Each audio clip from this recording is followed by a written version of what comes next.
right, welcome to this episode of Luv Subbin, and we are here at a harvest host. Right, in North Carolina, and Julian. It's an alpaca farm, and what's even cooler is that the owner of this harvest host and alpaca farm is a former co-worker of mine. Hey, say hi, Terry. So Terry and I worked very closely at the battery company, and whenever I made a huge mistake, the first phone call was to the plant manager. The second phone call was to this guy, and this guy helped us out big time. And I've always enjoyed working with him, and now, well, he's still battery thingy, but he's got an alpaca farm! Awesome, so that's kind of the best worlds of harvest host. So we're gonna spend the night here, and let's see if Cindy can't get some alpaca feeding maybe? Yeah. What do you think? Give it a shot, right? Yes. All right, let's check out his animals. All right. All right. On this episode of Luv Subbin. Okay. And just get you a handful, and like that, and they'll eat out of your hand. And I got some carrots. They love carrots, so we'll feed them carrots, and we'll feed them that. Yeah. Let's go in. Now, Terry, do you name the alpacas, They all have names. Yeah, they're all registered. They're all in the alpaca registry. So we send in a blood sample. They check their DNA to make sure the sire and dam are who they say they are, and they all have names. So got River, got Thumbelina, got Gaia, and we got Valerie right there. So. And they know you have the food. And there's our Marama, that's our guardian dog. So he lives with the alpacas, and he likes carrots. They are very food motivated. So, here you go.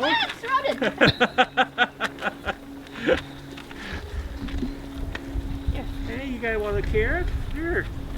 Here. Have a carrot. This brown one is really kind of. Oh, some of them are very insistent. Yes. Gaia, she's about 6 months old. She belongs to this black one right here, and then her dad is one of our sires down at the other end. So there you go. Yeah, they're not very good waiters. Here, I'll trade you. Here, I'll let you give them carrots, and then I'll take the food and just give them a carrot like that. They don't have any top teeth. They can't really bite you. Show them your teeth. See, they just have bottom teeth and a top palate. Oh, wow. So, yeah. Huh. You don't like that, do you? Yep. Okay. Carrot? Just, and they'll take it right from you, just like that. And yeah, they just have a top palate and in the front, just bottom teeth. That's all they have. So, here. This one's discovering grain. She hasn't been eating grain until just recently, this little one. Oh, there you go. Yeah, carrots. Carrots. Yeah. So you got a lot of colored ones here, don't you? Yeah. So there's 22 recognized colors plus your spotted ones, or Appaloosas. So it starts off whites, and then beiges and fawns and browns and blacks and grays. You know, and then you've got your Appaloosas within that. We're starting an Appaloosa program, so we've got an Appaloosa herd sire, and we've got a couple of Appy females, and actually a Pinto female too. So we're trying to breed for some spots, as well as the solid colors. We get, you know, the grays and whites and blacks and so forth. So. You say the babies are growing about a pound to a half pound per day? Yeah, half a pound to a pound a day right now. That's when pretty big. they're little like this, when they're a few weeks old, and then you know, when they're 6 months or 60 pounds is when they're old enough to wean and big enough to wean. So usually if they're alpacas we're going to sell, we try to sell them if we can within that first 6 months, and then once they're old enough and big enough to wean, we'll wean them and then deliver them to their new owners. Nice. So. Awesome. And you say your guard dog there is to guard against dogs primarily. Yeah. So yeah, they live. Stray dogs. Stray dogs. Yeah, they live and bond with the herd, and this becomes their family, and so they protect the herd against anything from the outside. So. They try to chase it away. They're not an attack dog. If they see something, they bark and get loud, and they want it just to go away. You know, and they're very successful at that. This is their territory, and this is their family. Yep. This is their family. They could get out if they wanted to, but they don't. They hate to be actually taken away, and they hate for you to take their alpacas away. Like if you're taking one to the vet, or we're taking one to a show. They probably know each one. Yeah, you can see, and they're like, "Where are you taking my alpaca?" You know? Yes, that's so interesting. That's so cool. And we'll go in. We'll walk over and we'll go into this middle, and we'll walk down and see the boys too, because they all. But this is the one here, the brown one that you say has really got the good pedigree. Yeah. Oh my goodness! Look at that. Just a fantastic pedigree. Yeah, and she's got the show cut. She's got the Oh the my puffball goodness. head and the Look stovetop at that legs face. and stuff. So yeah, as soon as this fall she'll be going to the shows. So, Now, what does it Awesome. mean when they put their ears down? That they're oh, they're kind of attentive. okay. You know, they're checking you out. Not sure and what's not going sure- on. Yeah, not sure what's going on. Okay. Just they're very curious.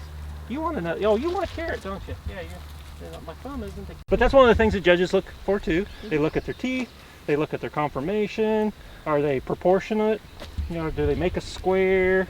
You know, do they have any defect whatsoever? They look at their ears. They look at their tail. If they're guys, they look at their jewels. You know, and everything's got to be within the norm.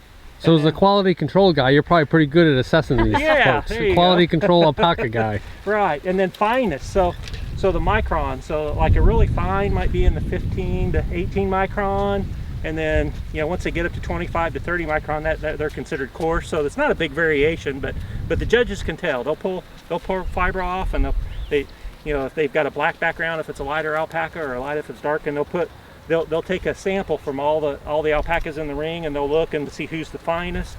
So and they're looking for fine. They're looking for fineness. Okay. You know, which gives you a softer handle, Okay. a softer feel, the finer it is.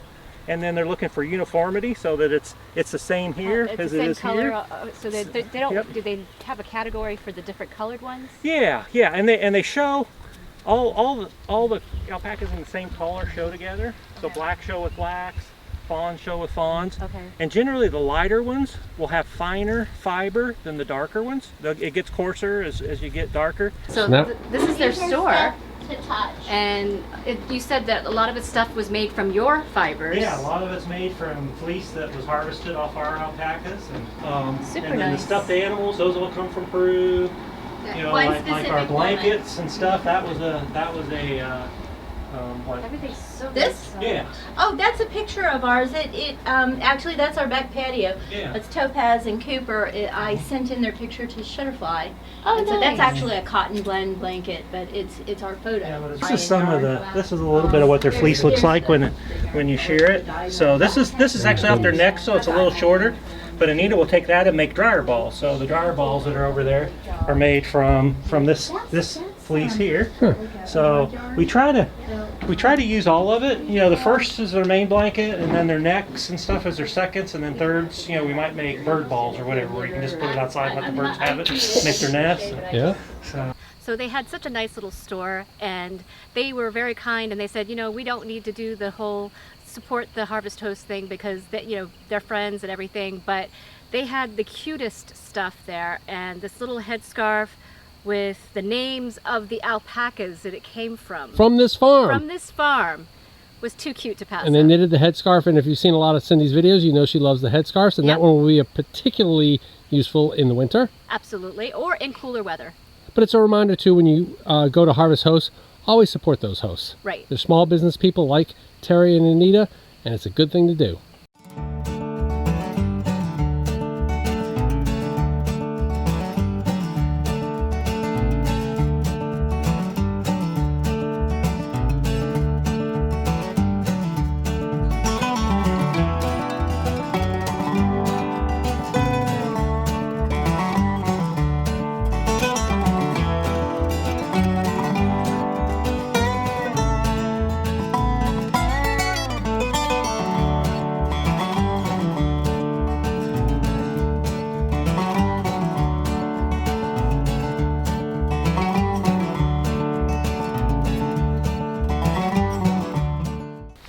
So we were left some food in the bin, so we can feed the alpacas if we want to, right?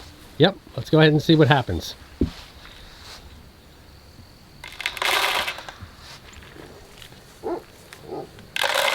So what do you think, Pete? See, was that successful? A little midnight, little supper snack for the alpacas? Yeah, I think so.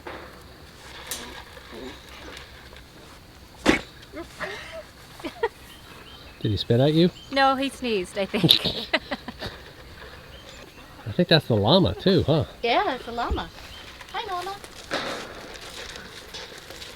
I think he's camera shy. Most Harvest Hosts, of course, are no hookups. You should never expect any kind of hookups whatsoever at a Harvest Host. But my friend Terry said, would you like some power? being the worst boondocker on the planet. Not the worst, we do really good at it. We're just reluctant boondockers. Why boondock when you can have power? Run the fridge, run the fans. It's about 85 degrees here in North Carolina, so we get some 110 tonight. It gets better and better. So I hear the question asked often enough when you're just boondocking for the night or staying hitched for the night. Do you disconnect from the coupler? Some people think it puts a lot of stress perhaps on the hitch assembly, but no, I would say the stress of a single massive bump on a road, on a highway doing 62 miles an hour is far more than the static stress Cindy and I are going to place on it tonight. So we stay hitched. We don't touch the hitch at all unless we really have to raise the nose high, and then we will come off the ball. But in this case, we don't have to. I do pull the pigtail out from the truck's coupler. I know it should not drain the batteries, but just in case, I do. And you can see pretty much everything else stays the same.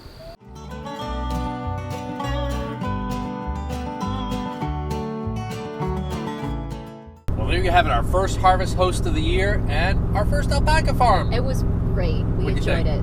We thoroughly enjoyed it.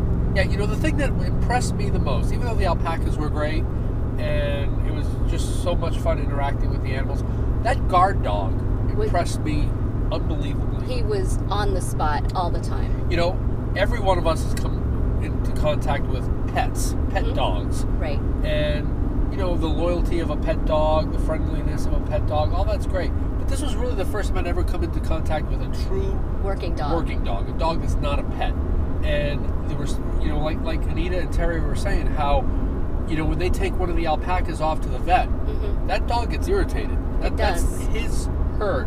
And at 6 o'clock in the morning exactly, the dog started barking for a while. And we were in bed at the time, but I'm convinced it was to wake up the herd.